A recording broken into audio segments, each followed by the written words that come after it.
It's the voyage of voyages, a journey that harkens back to the movie classic Around the World in 80 Days. Starting in 2016, one company will send passengers 19 miles high, right to the edge of space.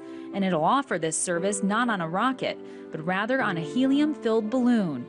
The Arizona-based company, called Worldview Enterprises, has plans to attach a balloon to a pressurized capsule that can hold up to 6 passengers and 2 crew members.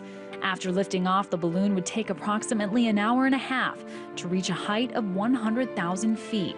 And that's just high enough to see the curvature of Earth. So how is it possible to take a balloon like this all the way up to space? Well, I came down to NASA's ballooning laboratory in Wallops Island, Virginia, to find out.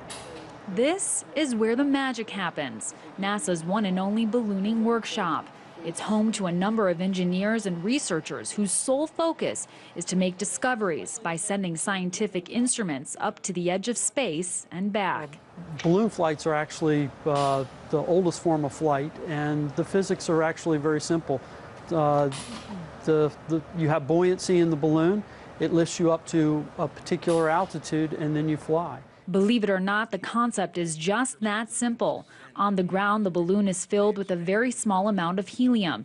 And as the balloon ascends into the atmosphere, the helium expands to volumes of up to 40 million cubic feet. And while they are sturdy enough to carry up to 8,000 pounds, NASA has no intention of taking balloon manned missions anytime soon. But that hasn't stopped private companies from chartering their own manned missions. Just last year, Red Bull sponsored daredevil Felix Baumgartner, who jumped to Earth from a helium balloon, setting the record for a parachute jump from the highest altitude. And outside of balloon flights, companies like Virgin Galactic and SpaceX will soon be offering commercial trips to outer space by rocket. These private escapades are all part of a flourishing industry that's taken root in the last decade, called space tourism. In fact, in the next 10 years, the FAA says this industry will be worth $1 billion. And we had liftoff.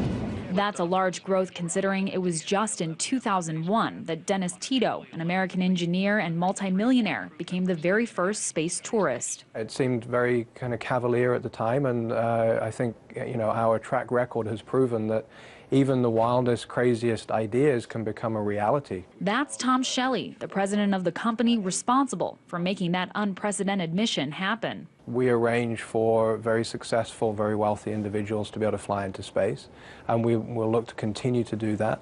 But we're very much looking forward to a lower-priced experience being available. But lower prices in the industry don't exactly translate to a low price overall. Take a ride via rocket and you're looking at a price tag of $250,000, while a balloon ride is a bit more cost-effective at $75,000. While it might not seem like a competitive market just yet, the choices for private spaceflight are growing by the day. More and more companies are beginning to privatize some of the oldest technologies, creating an opportunity for ordinary people to pay their way up to space. In Washington, Amira David, RT.